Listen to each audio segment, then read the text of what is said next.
Aşpet de onlar sonra.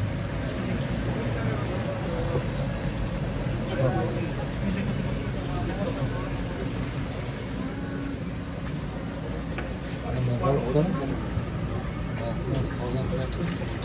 Sağlam bir Kapı da oraya koy.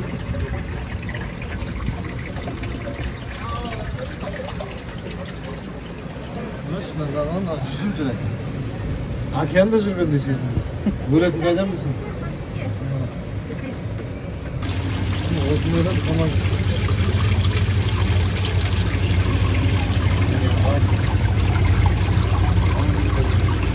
Tamam, paranlarım olabiliyor ama adam gönderiyor.